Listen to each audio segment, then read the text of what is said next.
Brandon, where would they be on this iPad? I should have pulled up.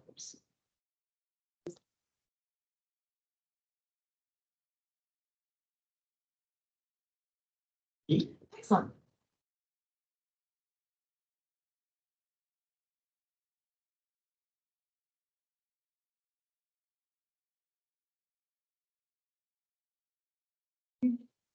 Yeah. All right. Hello, everyone.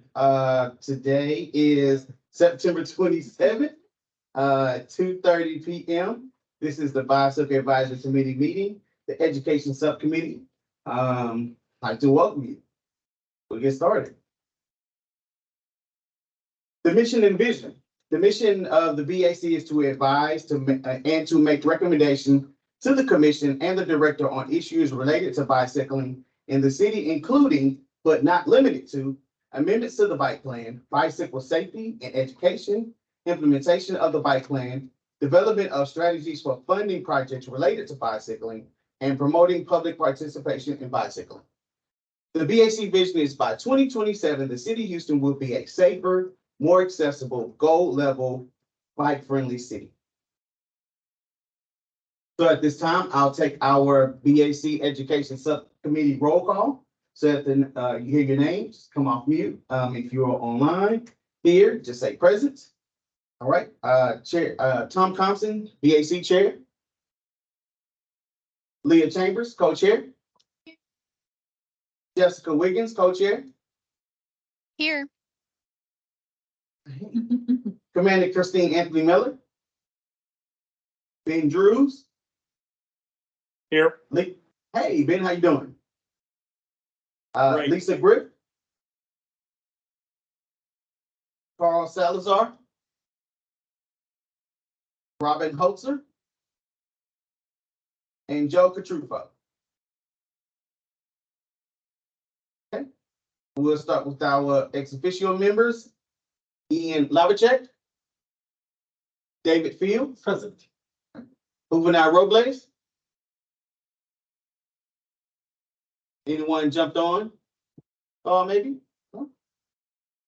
All right, here's some Microsoft team instructions. The agendas and slides can be found on our website at houstonbikeplan.org/BAC. You can also join by dialing 936-755-1521 using ID 594-297-824#. If you're joining via Microsoft Teams, want to make sure you stay on mute unless identified by the chair. If you're connecting through the phone, please mute and unmute by pressing *6. Before you is our agenda. Yes. Oh, we had a join. Someone joined. Joe? Can we get a verbal present from you? Present. All right. Thank you so much, Joe. So so before us is your agenda, and so we'll start with our director's report. Thank you, Brandon. Hi, everybody. Good afternoon. Two things to update you on. One will actually be an agenda item. We had talked about providing the BAC with certain data sets of information. We'd actually talked about this 2 meetings ago. You all had some time to go back and think about what you wanted. We ended up tabling it last meeting. But I think we're going to go a little more detail about what we're already going to provide in the biannual report, and then use a little bit of time for you all to tell us if there's something missing from that data set. So that is coming up on today's agenda. The other item is working with companies with fleets about their driver training for safety on multimodal streets. We've been in conversations with Centerpoint. They're definitely interested. Right as we were about to have a meeting, their safety department leadership actually turned over. So they asked us if they can pause and get their new people in and let them understand, where everything is that they've got to do on their day-to-day. And then we will be revisiting with them. So I don't have more of an update other than they are partners and that they will be working with us, just not yet. That's my report. Any questions? Hearing none. And we'll move on to the co-chair's report with Jessica and Leah. Did you want to go or do you want to? If it's just that. I'm gonna. Okay, at least, so we're gonna switch over screen.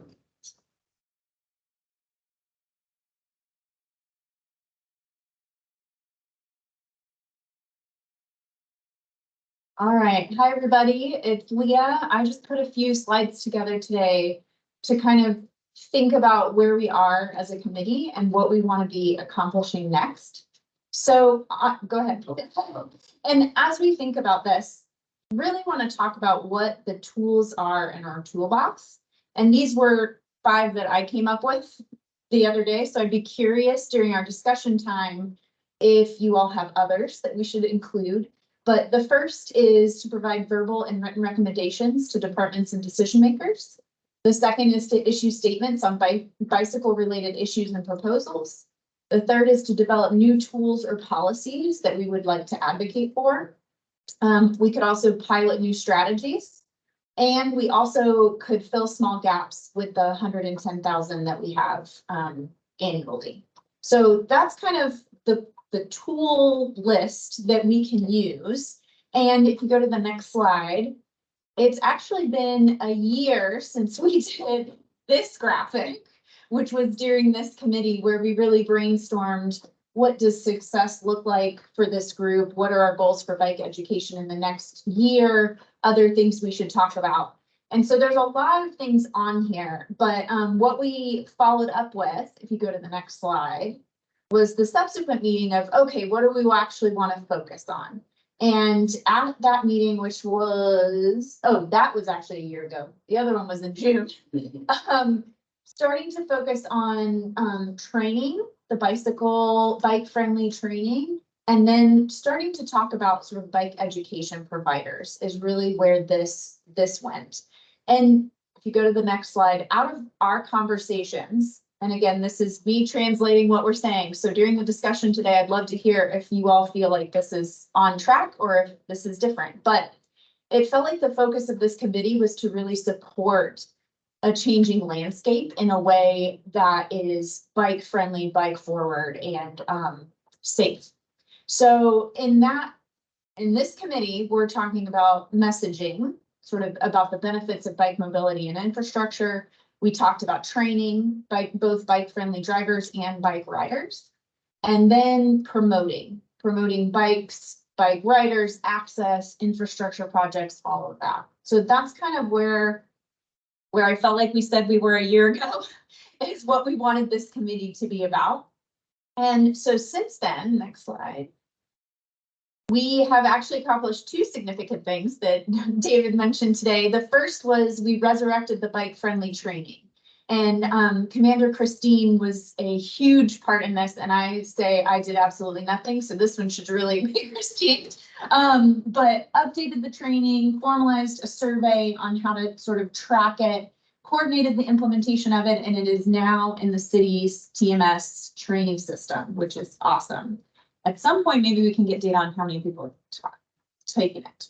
And then the second is, the fleet bike friendly training. So we compiled a list of potential targets in our meeting, and then David and his team have been in conversations with Metro, Centerpoint, and Silver Eagle. And those were some of the biggest ones that we talked about. So I know we have a few other things on the agenda today, including public comment, but next slide. What I'd really like to talk about today, as the chair, I want to make sure we're getting to where we want to be as a committee. So I would really like to talk about what we want to accomplish next and what that looks like. If the things that we discussed a year ago are the same or if they're different. I will say, after reading the very small print on that diagram from a year ago, there were a few things that we had listed that we had not tackled in the past year. And one of the biggest ones was to update the website, maybe make it more interactive, more ability for people to provide feedback. Are there ways to maybe have a calendar or bike events, things like that? And maybe a list of like bike wins, not necessarily we, but everyone within this bike orbit has accomplished. And then we also mentioned connecting with other programs like the HJC Bike Safety Program or the U of H Bike Club, things of that nature. And then if you remember, Jess was talking about applications for grants with TechStop for bike improvements. And Jess, I'm gonna be honest and say, I don't remember, you don't have to show that, where that went. So that's kind of where we're at. I just wanted to list these here for you to see, but in our discussion, I look forward to hearing where you all want to go in the next year and how we can get there. So, thank you. Yes. Yeah. Did you want to pause there Yes, and take it up at that agenda item? yes. Okay. Yeah, give everybody time to percolate a little bit.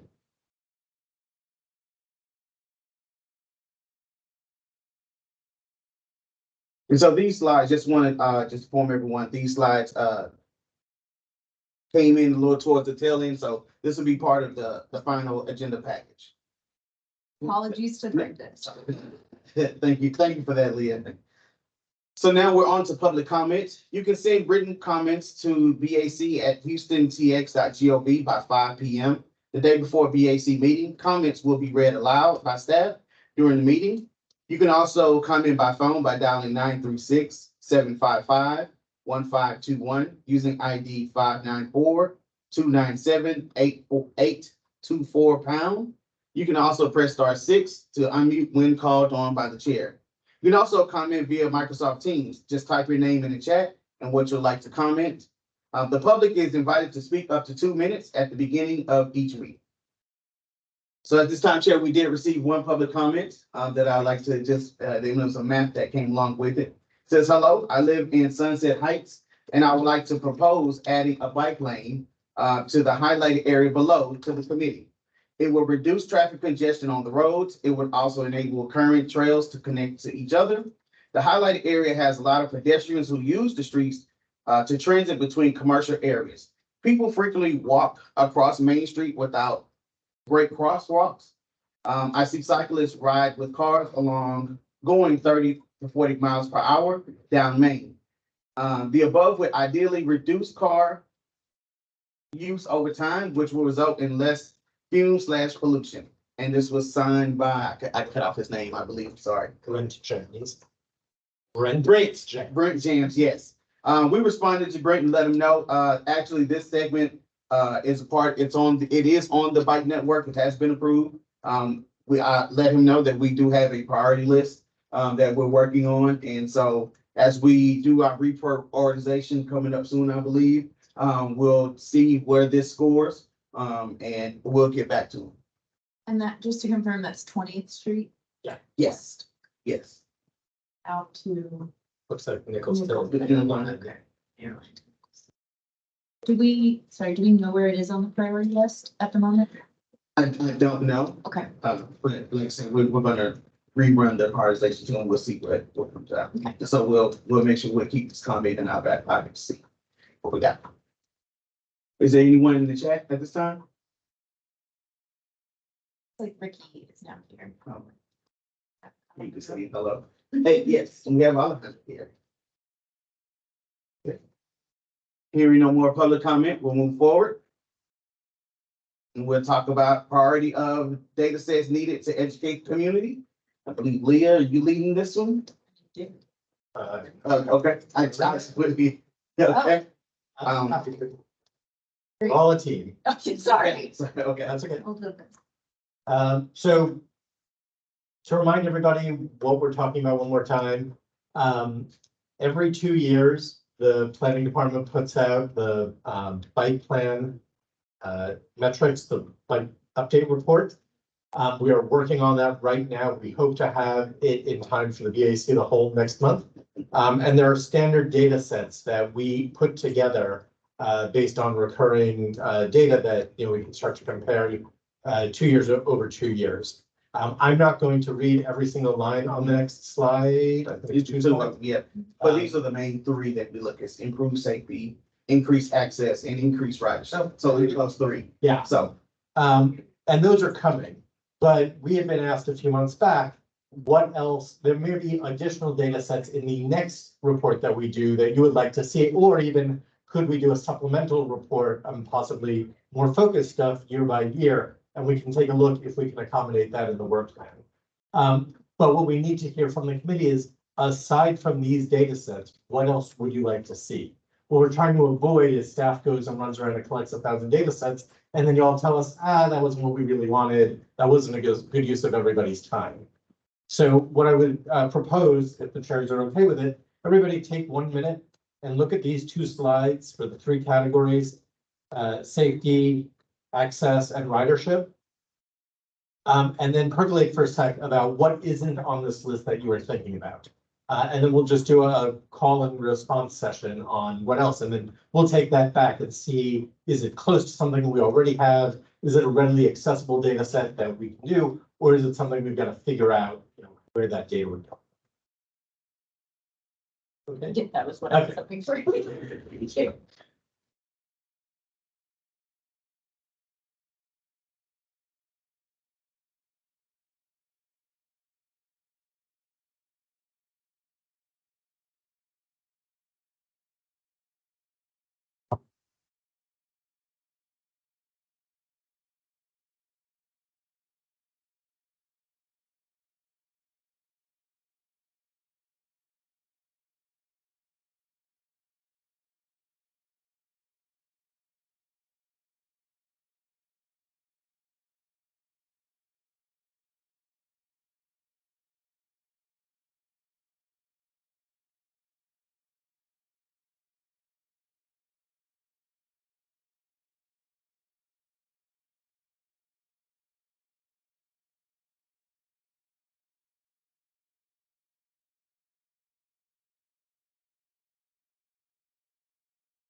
Okay, it's been a couple of minutes. Anybody see anything on here that you're like, this other thing would be really useful as well? Joe has his hand raised. Hi. Not exactly sure how to express this for a metric, but a percentage or a number of closures that take place on the bike network, and or like detours related to those.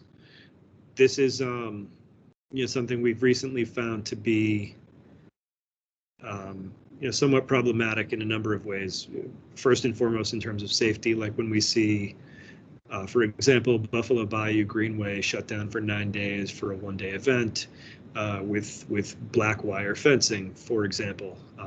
These metrics don't just speak to the likelihood or the occurrence of dangers on the trails or interruptions to bike network service, so to speak, but it also speaks to how the city does or does not sort of legitimize bicycling as a mode of transportation.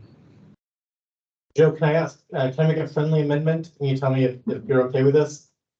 If we framed it as closure without adequate detour, because eventually we've got to close every part of our network sooner or later, whether it's the vehicle lane, a sidewalk, a bike lane. What we try to do is have a reliable detour in that case, so it's not onerous to get around it. Yeah. I would hate for us to be judged on doing the work to maintain our stuff, which is the closure, but it's the detour that I think we've fallen behind on recently. Yeah, that's in line with what I meant. I don't say this to say we should not ever close a bicycle facility for any reason whatsoever. I guess what I mean is should do the detour in a should do the closure in an intelligent way and include a detour, of course. Yeah. Joe, this is Leah. Can I ask one more clarifying question? Maybe this is for you and David, but is it like days of, like, how long is it before something is considered closed without a detour? Is it 1 day and then it's a tick mark? What's sort of the, I know you said percentage or number, but is it, when does it become like counted? Can I offer maybe in my mind, it's the difference between a scheduled closure, which would have the full process, and, alarming bursts, and we're, scrambling for a couple of hours to get something up, and probably don't have a detour in mind at that point. So the number of scheduled closures without a reliable detour is good. Yeah, I mean, I'm thinking about closures that are approved by the Houston Permitting Center, for example, or by the Mayor's Office of Special Events. Closures that have to be approved by the City of Houston. It's great. Okay. Sounds good. I think we have Jess and then Mike. Yeah, I think for me it's knowing these numbers, but also knowing how the different council members compare to each other, different council districts. So, and this is especially important for people to use to become educated in relation to their own community. It's really difficult for a community member to be able to advocate for improved infrastructure if it's not necessarily honed in on their community. So I would say that, the number of bicycle related crashes and the number of fatalities can also be delineated by council district. I would also say that including pedestrians in that number would also be a good idea. Also something else is, I'm not sure if there's something in here about sweeping, bike lane sweeping. But that would be good to come up with some metric to figure out how we can, maybe it's active days of the sweeper or whatever it is, just to make sure that we're able to refer back to the bikeways that we were able to keep clean. So the last one, that's a great idea. That's not something we had thought about 2 years ago because we didn't sweeper at that point. Whether it's numbers of times swept or number of miles swept, or we'll come up with a metric with Public Works on how they keep track of the use of the sweeper. I think that's fabulous. I've got even better news on your first one, and we'll send out this link. I apologize, I thought we had that the Vision Zero program has developed a quarterly dashboard for fatalities and serious injuries, a whole bunch of different data sets, including by council district, including feds, by mode, demographics, several different things, and it's accessible to everybody. You can click on the ones you want. So I think that first one you were asking for, we have available already. We're updating it quarterly. I'm cautiously optimistic that I get to report that the first 2 quarters of 2023 saw reduced fatalities and serious injuries compared to the first 2 quarters of 22, which continues our trend of safer streets. We are next week, what's today? The 27th, next week, going to be able to start working on Q3. So we'll give you updates, but that's already there and available, and we can certainly pull in links. What we like about it is that everybody can run their own report. It's just as simple as clicking on a couple of buttons. Do you want your council district? Do you want different types of crashes? So that everybody will have available to them. Jess, I'll send you the link. Maybe you can put it in the chat. Oh, that'd be great. Yeah, that's great. I wonder, and especially bringing up the website conversation, there are so many websites out there. Trying to integrate that information within the Houston Bike Plan website, or at least, how can we make all of those things talk to each other so it doesn't have to be someone typing in Vision Zero dashboard into Google, like we just want this to be available for people who aren't even searching for it. Yeah, absolutely. In the website update, I think that's a great place to, at the very least, put clear links. If you want this data, click here. I'm not going to pretend to be a web expert. Me and my abacus don't go that far, but I think this is something we can handle with a redesign. Yep. Pretty. Yes. Great. It's you. Thank you. I think I could figure it out. All right, over to Mike. Yes, I'm just going to kind of follow on with Joe's comment. Superintendent Reliance meets quarterly with Carol Addicks and her staff. And I think they're principally required to put up signage for detours and stuff on road closures. And I know they have a fairly formal set of guidelines. I think maybe something that the infrastructure subcommittee could work on would be making sure that that department has good concerns on what they should do for other, right-of-way users that are not motor vehicles. And so, for example, if you're going to do a detour, maybe you don't want detour bicyclists the same place that you detour motor vehicles, something to that effect. And I've never gotten the impression from her department that they're that far up on the curve of understanding the needs of cyclists and even other, pedestrians and what have you. Mike, I missed which department you said. What's that? Which department you said? Yeah, make sure the infrastructure committee the infrastructure committee can make sure this department has resources, but I didn't hear which department, sorry. Public Works. Public Works. Great, thank you. I have a comment.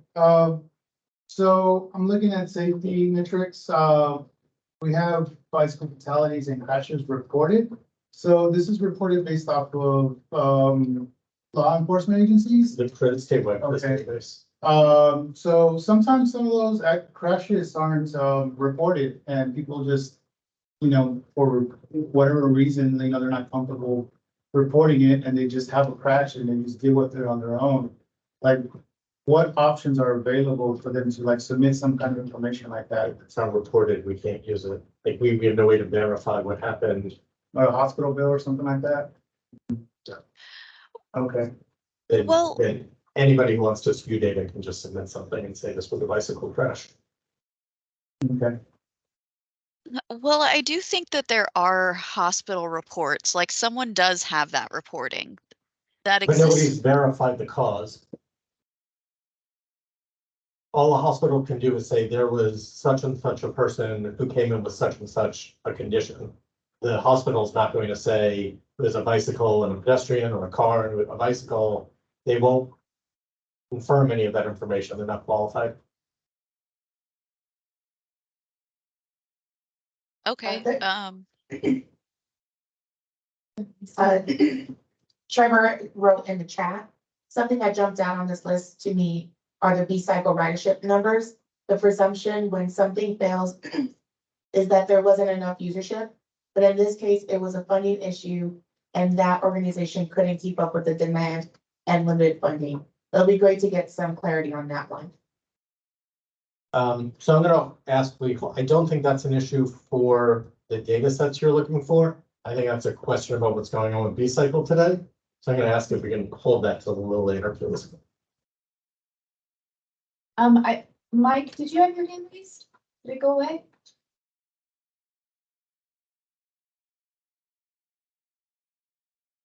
Yeah, I was just going to follow on with Jessica's comment. In terms of getting hospital information, you're not going to get that because they have HIPAA requirements. They don't disclose much of anything, even to each other. I will say, I know Tom Compson, the chair, sent an email today, and his request for the data set was great to see how many miles of high comfort bikeways have been added, which we will have. But then he asked, is it possible to get a breakdown between shared use paths, protected lanes, and the different types? Yep, and we do have that in the annual report. In that streets annual report, and we can easily roll that into here. Excellent. Okay. And I just wanted to say, I'm really glad to see that you all are recording some of these. I especially liked the total bicycle network mileage to total road network mileage. That one made me really happy. So thank you. Any other comments on that one? Is there any background on what is it, the count stations for the increased ridership? I know this is kind of like an overview, but any specifics on what is what comes to mind when that's kind of brought up? tell me which one you're looking at. Number of permanent count stations. Because I know there's sometimes, I guess, what HGC, I've seen them sometimes on the trails and whatnot, but those aren't really permanent. No, these aren't permanent. As far as I know, we don't have any permanent ones. I think that might have been a plan a few years ago to start getting them out. Okay, I don't believe we have any yet. all I right. check that. I had, oh, Joe, and then I got. You know, I missed a little bit of what I just heard, I think. But, and apologies if this is on the list and I don't see it right now, but when we look at transit systems and their ridership data, you know, we get totals, but we also get totals per station. We have maybe two different bike share systems, and we'll likely be able to get data from them. So, you know, ridership of bike share stations would be nice to have, but also as far as counters go, ridership for every counter, like we're not going to get total bike ridership in the city of Houston. Of course, most bike rides will not go over a counter, but if we could get total ridership per counter and treat those counters as if they were stations in a transit system. We'll have to mull exactly what that looks like. Let us take a look and get back to you. I don't have a brilliant idea off the top of my head for how to make it something we can stand behind, as you know, other people may want to decry some of the data we put out. But let us give that some thought so that we can make sure we have a reliable source there. How long do the counters usually stay out there? Last year, or the last time we did it, HGAC put out counters for us. I want to say it was 2. You know what, I shouldn't guess. Okay. I can check. We have the reports on it. And HGAC has been a great partner to help, as opposed to us buying it, that we've been able to put out counters as needed. And we use that data for the bike friendly communities applications are having to do on it. Great. Just curious. The one. Here I'm talking about permanent counters, not the temporary ones. Got it. Thank you. That makes sense. I did want to comment under the safety. We have the number of people who complete an approved bicycle education program, Learn to Ride LCI classes. Can we include the new bike friendly that we have in the city of Houston? Yeah. Training in there as well? Yeah, that's a great idea. Okay. And if a fleet takes the training, that doesn't record, or can we track that? If the city fleet or No, like if Silver Eagle takes the training. we'll find out from them how many people that they've given it to. We are hoping specifically for Centerpoint that this becomes part of the required training for all their drivers. Great. But that we're still working through what that looks like. Excellent. I think whatever data we can get from both City of Houston and the fleet. Yeah. Excellent. Great idea. So I'm thinking about, again, back to the crash reporting. What about insurance companies reaching out to them? We can't share this information. The Oh, only thing we can use is peace officer reports that go on the Christmas. okay. All right. Any last comments? All right, I think we're good with them. Okay, what we'll do, today is the 27th, we keep saying. Why don't you give this a little bit more thought, but by Monday of next week, October 2nd, if you have anything else you'd like us to be thinking about, please let us know. Otherwise, we want to be moving to be responsive to y'all. Mhm. Is that fair? Sounds good. Thank you.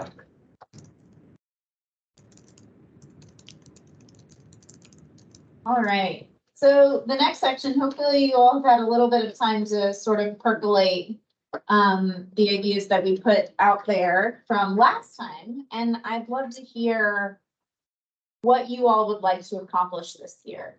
And I know we can think big and broad, and I don't mind that either, but if we can be targeted, I would love that as well. Even better.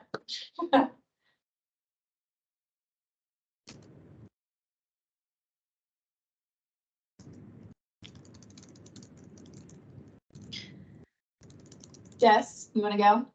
Well, I wasn't here last time, so I don't know what the exact prompt was, but I think for me, it's really just building on the focus areas that we established last year. And so understanding, say, where it with the bicycle friendly driver program, really that's the only bike education curriculum that we currently have.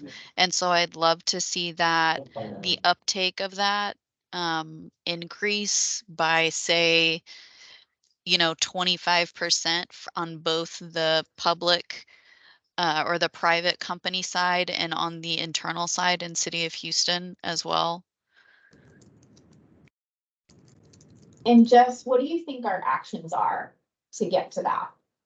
So I think we need to understand who and how many people are taking the training currently.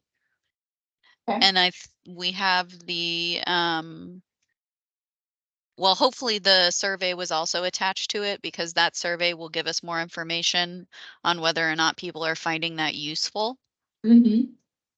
And then the other avenues is really just having regular updates about where we are in reaching out to other fleet companies and what our targets are with them and our goals are with them, and getting more of their drivers trained. Great. That sounds good. So I think on that, there's no action yet until we sort of get the data, and then we can sort of strategically figure out how to advocate from there. Well, I think that the action is we need to obtain the data. Yes, yeah, exactly.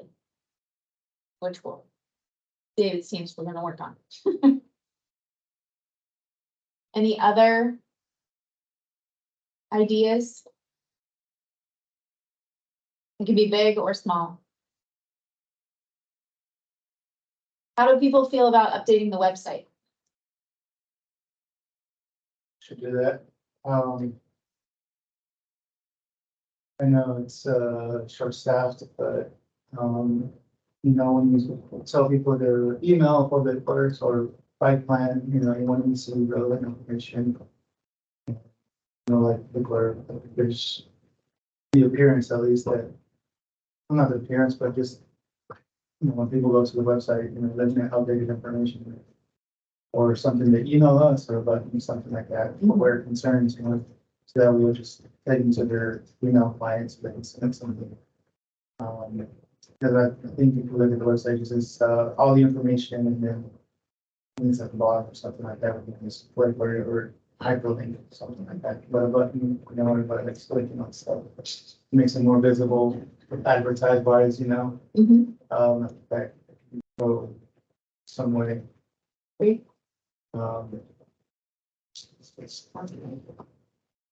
I'd also like to see our whether is bike to work, bike to something else, or bike to whatever, that really expand some more, because in the past we really focused a lot on making that really a citywide event and having stations throughout the city. And it may not be most effective as bike to work day, but really thinking about how we can just get people out riding during bike month.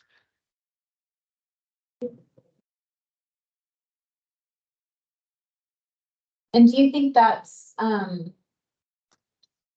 what kind of tools do you think that we could use to do that? So I know that precinct 1 has their bike program director is constantly hosting classes at community centers. You can like tie in, I don't know how the partnership works with that, like helping promote their work. So that way, yeah. So that way. Mhm. Yeah, we're working between the bike plan and Vision Zero plan and our Safe Routes to School program. He's on speed dial. Perfect. And so what was, sorry, I missed because I was typing. Just trying to promote them, but it's. Promote those Yeah. classes? Okay. The way I find them is like I follow Fernando and like the only way I see him is through him. Okay. So like other flyers from the Houston Bike Plan page or something like that, Yeah. I see mostly the meetings for the events, which is good. Mhm. And what are the events? Sorry. So for the subcommittee meetings and whatnot for Houston Bike Plan, the bicycle advisory committee meetings. Oh, they're promoting? Wait. No, so the Houston Bike Plan social media pages. Gotcha. Running that, so like getting, using that platform to promote the events that, precinct one is doing.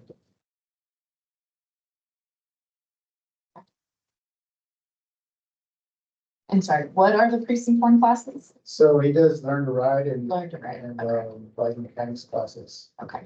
and bike rodeos for winter sports. Great. Other thoughts from those online?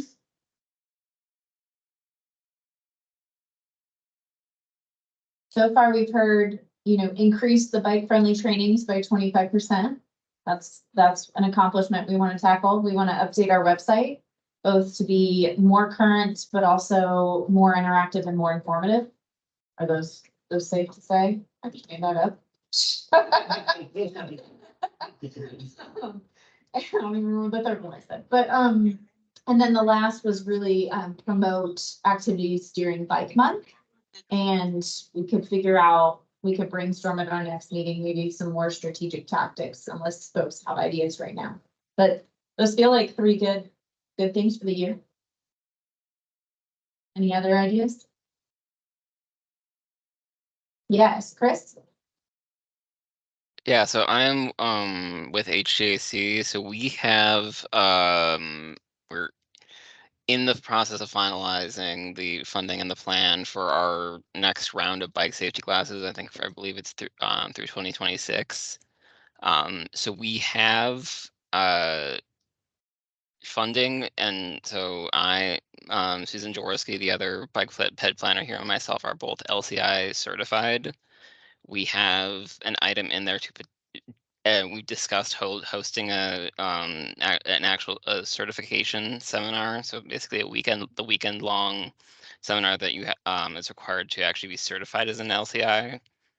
We haven't, I think budget and other things are still sort of have to be finalized, but that's at least on the horizon potentially. We also, so last time we did this, we contracted with ABEA, so the American Bicycling Education Association, to actually conduct classes. We did, but so we have that option, I think, again, and we also I know our agency-wide, there is a strong preference to do more, if possible, in-house. So, but that is definitely, so we have those efforts. Part of that is also, so we've used, it's the City of Fort Collins and the League of American Bicyclists curriculum for a driver-specific course as well. And so we have plans to offer both of those in the future. Great. And Chris, when you have any more details, can you share it with us so we can post it out to the networks? Yeah, so we literally I think just this week got the AFA back. And so these are all grouped in with a lot the larger 3-year plan, I think, for other safety efforts region wide. So in the bicycle, I think there is one for adults and one for specifically for child bicycle education. So it's all part of that. So we literally just got the AFA back from TestDot, and we're going to send it back this week with our comments. So I mean, in the next month or two would be my rough timeline, but it could also be longer than that. So I'm not sure of when it would actually start at this point. It's very exciting. Thank you. And on that note, I do, and I don't know if you said specific dates, but there is a Houston LCI seminar, December 8th through 10th, through the Bike League. And so,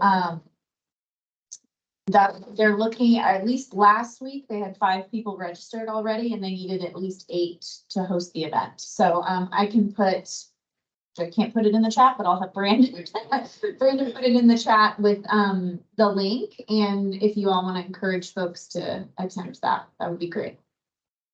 Yep, just email it to me. Will do. I'll drop it. Great. Thank you. Any, HGAC LCI class? Is that what it is? this one is the bike league is posting it. I think it's specifically at the the Alzheimer's Association is the site, and I know it's not HGAC. Okay. Oh, okay. Yeah, you just made me think of it, Chris. I was like, oh, there's another LCI training and it made me pull up Okay. the. Any other thoughts? Because what I hear now is there's kind of like four things we're trying to do. Bike-friendly trainings for drivers, bike-friendly driver trainings, and then we also want to sort of increase cyclist trainings in terms of promoting the precinct 1 classes and the HJC classes, update the website, and then promote bike month. Well, I feel like the promoting of the other classes that are happening is really integrated with the website update. Like that's kind of integrated with the providing a calendar, a comprehensive calendar of events. To me, I'm all that for that. 3 is a nicer number than 4. rolls into one. Yeah. Great. All right. Last call, thoughts or additions? I'm gonna warn you all, I'm gonna keep us focused on these. So if you want to focus on something else, now's your chance. Okay, I think that's it.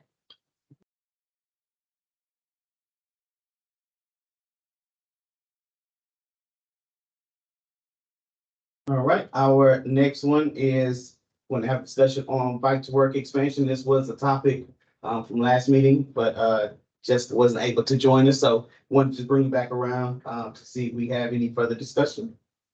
And just before we go too far, Jessica, was that what you were bringing up just in the last items? Or is there a bigger discussion on this? Yeah, I think I was looking for kind of something to work off of with this. So something as far as kind of maybe even a summary of what we've done with bike to work and what perhaps if that's the right thing to be focusing on or if it's something different. Okay, we can put that together. Nobody had asked us for a summary of past events in meetings I was in. I can give you a high level from the last few years, if that helps. The last 2 years, we've picked a point outside of downtown and organized a group ride into City Hall with a reception at City Hall and a presentation by the mayor. And we've tried to vary where those locations are each year due to limited staff. The idea is if we can get additional volunteers, we could actually do more of these on that same day. But it does require kind of a critical mass of staff to be in each of these locations. We haven't been there yet. 3 years ago, we did Bike to Anywhere Day because that was the height of COVID and people weren't commuting theoretically. And that was multiple events all throughout the city. What I'm told, and this is hearsay, so don't take me to court on this one, is the year before that, it was more the model we've been doing, but it was more of a festival when people showed up to City Hall. There were booths and tents. During COVID, when we reached out to vendors and people who'd been there, they said that really wasn't where they wanted to spend their time. They weren't really seeing interest in people hanging out after the event. People wanted to get to work since they had biked and already taken time. So that's why we had nixed it, but if we hear of interest, we can go back in that direction.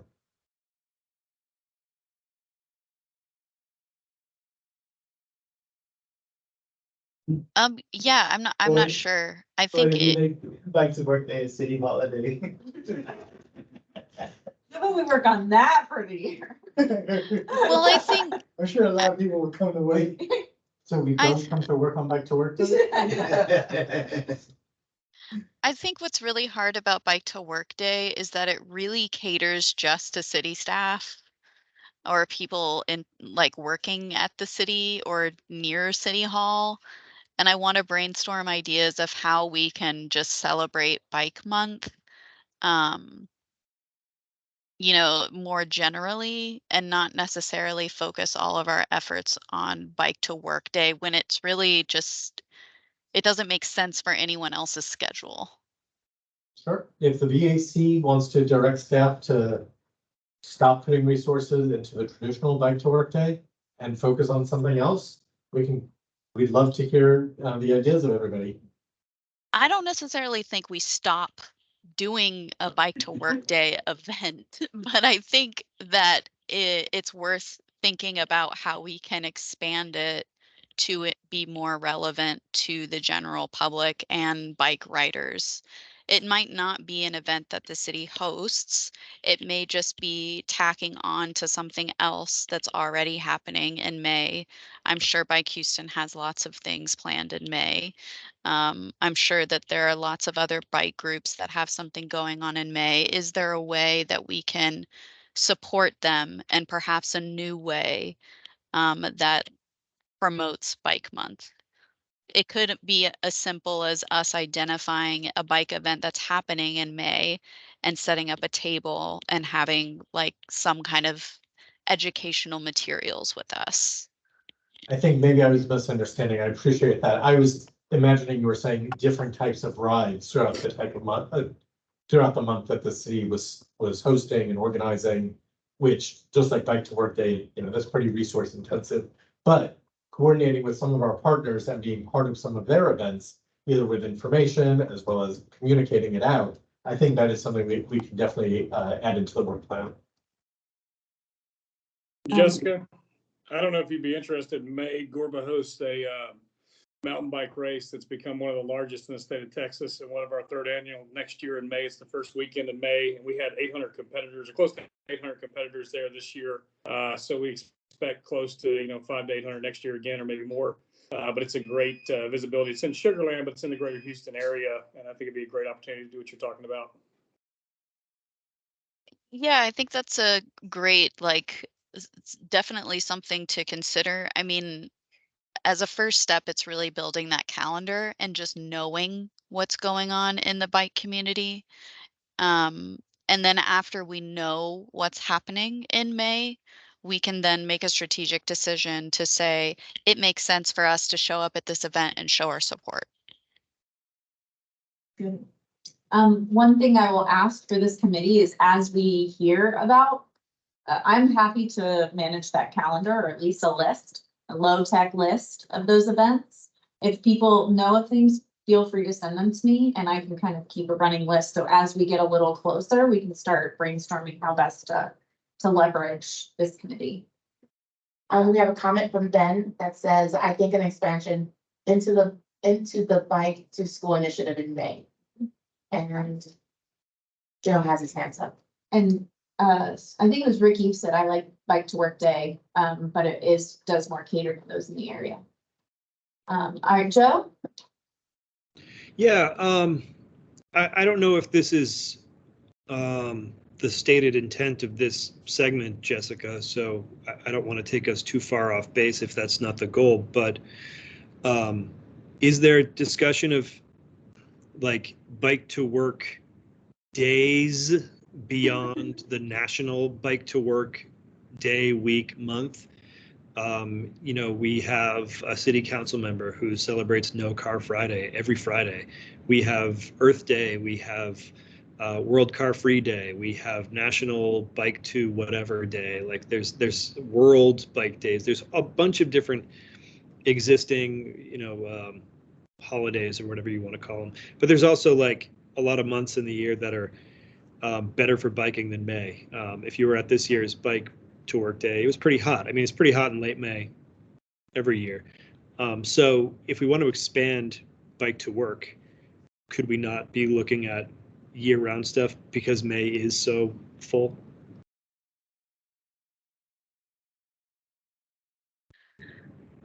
Sure. I mean, yeah. Yes. I think perhaps it's really just kind of up to what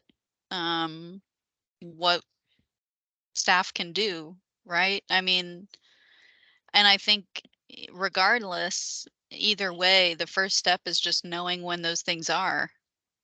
And I feel like the more we're talking, the more I'm feeling like that calendar is really going to be essential to us being able to really make any progress towards encouraging bicycling. Well, and I'll read the comment in the chat in a second, but one thing I'll say too is, you know, this organization is still building. So if there's ways that we can sort of systematize how we promote other events that are happening, and in a way that is like sort of fostering that network, but also different from, you know, activities that this group is sort of leading or guiding or driving. I see those things as two separate, and maybe they're two different things. Like Joe, if we're sort of supporting things around the year, maybe we have a way of doing that. Maybe it's on the calendar or other ways that we want to sort of lend our support to those. And those might be different than sort of a full court press or bike month or something like that. Can I build on that? Oh, go ahead. If Yes, you're go ahead, Robin. No, go ahead. I'm agnostic about the when, but I really would love for us to be super tactical about when and why and how we're coordinating these events so that we're getting what we want out of it. So for example, May is a nice time to have a bike month. It's cool. It's national. But in this part of the country, we have a giant bike ride that gets, you know, tens of thousands of people out on their bikes. That's over at the end of April. And then those people don't, like, they think of riding as something they do at parks and on tracks and on FM roads, not as something they do to go to work. And so I can imagine an opportunity to say, what if we had a concerted bike to work activity that was before the MS 150 to try to capture and cannibalize some of those people and help them broaden how they think about bikes. That's one piece. The second piece is to make sure that within our region that we're coordinated with HGAC and with the county and with Metro and really all pulling in the same direction on the same messaging at the same time so that we're getting that, oh, the weather's gorgeous and I see people on bikes. I just got told I should be on my bike. Let's all go be on our bikes. And then that we are using our counter systems to count and measure the heck out of the success we get from that when the weather's perfect and everybody's pulling in the same direction. Let's measure that because the data we're going to get from that helps us tell the story for the next time and to fund to get the grants to fund the infrastructure to make it better. Like I want us to really coordinate that surgically if we can. Thank you, Robin. I appreciate that. And I second tactical or strategic. I'm targeting. Joe? Yeah, that's spot on, Robin. And I'll add to that, and this maybe ties into what Jamila had just put in the chat related to HGAC engaging Love to Ride. Measurement is so important. I brought up the permanent counters earlier.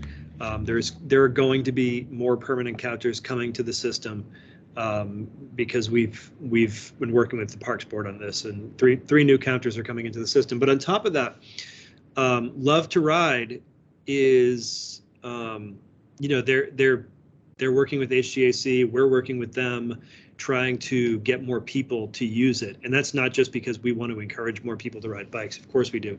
But it's also because the more people who use Love to Ride, the better measurement tools we have. Love to Ride is not just an app that like rewards you for riding your bike, but it also will produce useful data that will be different from the Strava heat map, because the Strava heat map shows a bold line on Lockwood and on lots of other streets that most of us wouldn't ride on by ourselves. It shows where there are group rides. People using Love to Ride are probably using their bikes for commute trips and maybe, group rides too, but we're going to end up with a different set of data than what the Strava heat map shows us, a different set of data than what the very few bike counters we have will show us. So I just want to echo Jamila here and encourage everyone to use Love to Ride. It can run in the background if you're willing to let it run in the background and know where you're located. It will track your rides automatically, and it will track every time you're on a bike without you having to turn on Strava and say outdoor ride. And it will just add to that map and give us better data for where there's actually people riding and can speak to the need for infrastructure and all that. Great. Thanks, Joe. All right. Any last thoughts? Now we know what we're working on. All right, thank you. All right, just want to remind everyone where we are in the agenda, what we have been through, great discussion there. We're now approaching open forum. So open forum is a time for committee members only, not for the public, to speak on anything that was not on the agenda related to bicycling education. So committee members, the floor is yours. See, we have Robin. I hope you'll humor me. This is bicycling messaging adjacent, not strictly speaking education. I want to make sure everyone is aware there's a project that TERS 27 is leading in Montrose, in partnership with the city, to do a total reconstruction of Montrose Boulevard. And that project has flown out of a detailed planning study that the TERS conducted with public input between the summer of 2019 and the summer of 2020, which called for Montrose Boulevard to be reconstructed with a whole bunch of great drainage improvements underneath it. So it'll do that. But initially the plan was to rebuild Montrose as a transit and walking priority street. So it's going to have traffic calming baked in, but then wide sidewalks and better infrastructure for walking was the initial plan. Based on public feedback, the biking community said, hey, we ride our bikes and we're going to the same places on Montrose as everybody else because we're people, not bikes. We'd like some bike infrastructure on Montrose too. And so the design that is in process is trying to thread that needle and do all of those things.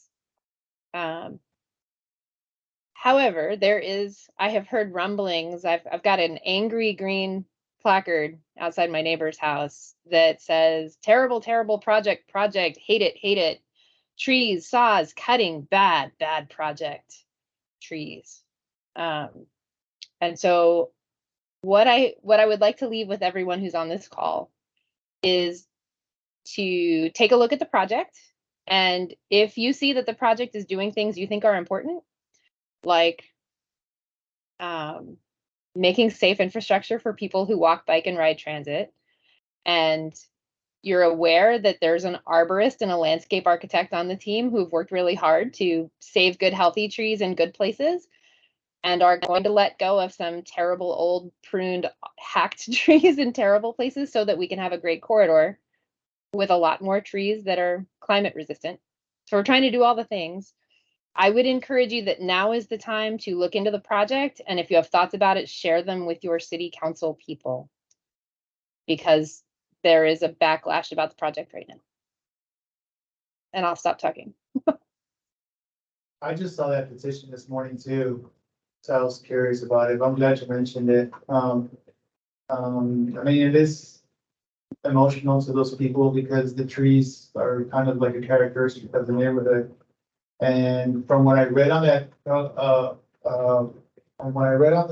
petition was that, kind of the arguments of the trees being really small and taking forever to grow again.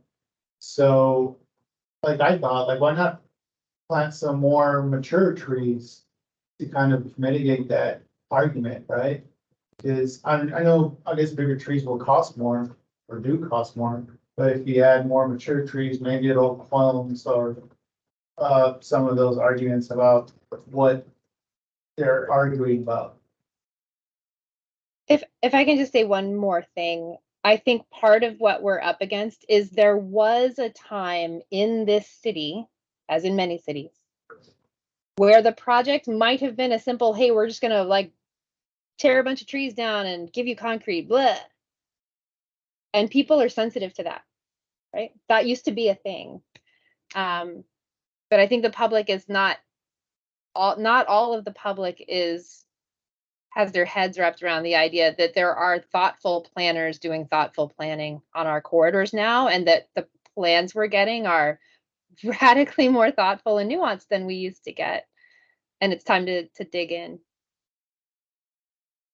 Robin, where can we find I'm sorry, Joe, I totally stepped on you. Where can we find a cross section of what's been proposed? That's a great question. My guess is on the TERS 27 website. I'll go poke around and see if I can find something online and share it in the chat. Joe, over to you. Yeah, I don't know that these numbers have been published yet. I've been in contact with folks at the TERS as it has been communicated to me, and I think Lex might have asked a question about this. They're going to be cutting down 57 total trees, about 3/4 or more of which are significantly damaged. Like tree, what do they call them, Robin? Tree chopping? Like they're ones where center points contractor has already come through and taken the giant V out of the middle of the trees. Some of them are dead from heat stress. Some of them are dead from freeze damage from 2 years ago. Some of them are growing in awkward locations between retaining walls and curbs. It's the way I think about it is when I first got involved with neighborhood stuff, there were people who said, we have to save all of the bungalows. And if you've never lived in a 100-year-old house, that's an easy idea to hold. But once you've seen the dramatic variation in the current state of 100-year-old homes, it becomes possible to think some of these can go and some of these should be preserved. And I think the trees on Montrose deserve similar nuance. And yeah, I want to say, so if there are 57 being removed, many of which are already problematic in one way or another, there are 136 that are going to be planted. So we're planting nearly 3 times as many. No, they're planting nearly 3 times as many.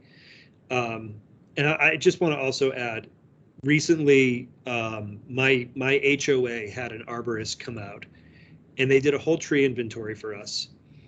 And we found that there were a number of big, beautiful trees that everyone on the block loves that have suffered as a result of this drought, previous droughts, previous storms, that will result in less shade. And yeah, we're going to plant new trees. And it's a bummer, but it also means that when we take these trees down, they're not going to fall on somebody's head because we took them down thoughtfully and carefully, as opposed to by heavy winds or whatever. No one's going to be hurt. No one's car is going to be smashed. It's not going to land inside of somebody's window.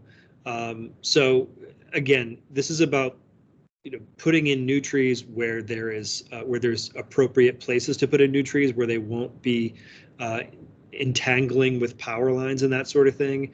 I think everyone here agrees that trees are a good thing, but there's a limit to how long trees can be a net positive.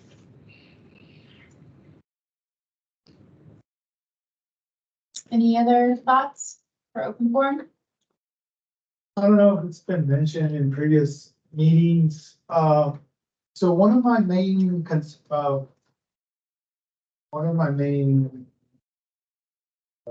I don't know, issue or whatever is like hearing about these projects. I know the Houston Bike Plan is kind of like the node where you can connect to find out what Houston's doing. But what the TERS are doing, like, it's a different website, right? They don't post any of that stuff in Houston Bike Plan. Is that correct? Are they able, can that be tied in and connected to like Connect What Bike projects? I think I may have seen some of that stuff. So any city-led project, when we have the updated website, we update. And then quarterly at the infrastructure subcommittee, we present the status of every project by any of them. Okay, yeah. In those charts, it's like an Excel sheet with yellow highlights and everything. It's a little bit difficult to do updates on what's in design, what's in planning, what's in design, what's in construction for everybody else's projects at that kind of pace. I'm sure they post updates on stuff for that or design ideas, but maybe adding a link to those projects so that way they, when that list is sent out, they can click on those and see what the project is about. When we do the quarterly updates, Uh-huh. yeah, that we should be able to do, because that we can get from the project sponsor. Right, Yeah. right, so that way, that way I can look at them, because I hear about the projects happening around, but how do I access those websites? I don't know what website, there's 27. And we also do our best when we find out about a meeting being held by a different project sponsor about a bike project. Right. We try to communicate that out to everybody also. Honestly, it's a little hit or miss. They have to remember to tell us Yeah, in time for us to communicate it out, but we're working hard on that. yeah, I think you can probably include those when you make those lists, Yeah. the links for that, that'll be a lot more helpful. Sure. Awesome. Trevor in the chat said, thanks for the info, Robin. I'm sorry. I've been seeing the backlash on Nextdoor about the removal of mature oak trees and of course bicycle infrastructure gets blamed. It'd be great to get the right info to link people to. And Robin has sent the link for the Montrose Tour 27, posted the 2020 walk and bike Montrose study on their website here. Also note that APA Texas just honored the walk and bike Montrose study with their gold award for transportation planning. It's great. Good to hear.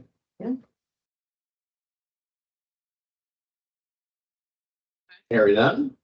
Thank you, everyone. So we'll move over to announcements and events. We got through our BAC email from Pear Houston. One let everyone know about a ride coming up on October 14th, from 9 a.m. to 11:30 a.m. It will be in the Gulfton neighborhood. You can sign up. I'll hyperlink in the post email on festivities. It'll be a 7-mile ride. It's going to be slow paced in the Gulfton Sharpstown area. Okay. And then I just want to do a quick reminder to everyone on the next Bicycle Advisory Committee that will be held in October. We will do our ethics training, and also we are encouraging everyone to come in person so we can do an updated photo. So put on your Sunday's best, and we would love to see you there at the Annex Council Chambers. And just another, yes. Oh, Joe, yeah, you have one? Oh, if I could just announce an event, I can wait till you're Yes. done, Brandon. No, go ahead. Oh, I just want to say, Biketober is here, as I think has been mentioned, is here in just a few days. Maybe even better biking month in May, given the weather, but who knows? It's like 90 something out there and it's late September. Anyway, I just wanted to say we're having a few events, but one that I wanted to draw some attention to is a documentary screening that we're doing at Axelrad on Thursday, October 12th. It's a new documentary called The Engine Inside. I just put a link and it's in the chat. It's about 6 people from different countries around the world, and it really sheds a spotlight on how bikes can help improve our communities and our planet and our own lives. And it's really well done. So check out the trailer. It's free to attend. Axelrad's a great place to watch a movie at night, outdoors. Anyway, that's all. Thanks, Joe. I'll make sure I'll have that hyperlink into the post meeting notes and also to the presentation. Thanks. So our next meetings, as I said before, the Bicycle Advisory Committee as a whole will meet October 25th in the at the chambers in the Annex building. The Infrastructure Subcommittee meeting November 15th here at John D. Rea, and then this committee will meet back December 20th at 2:30 here at John D. Rea 611 Walker. So thank you, everyone. Appreciate your hard work. And so we'll see you guys in October. Thanks, everyone. Thanks, everybody. Nice to see you all.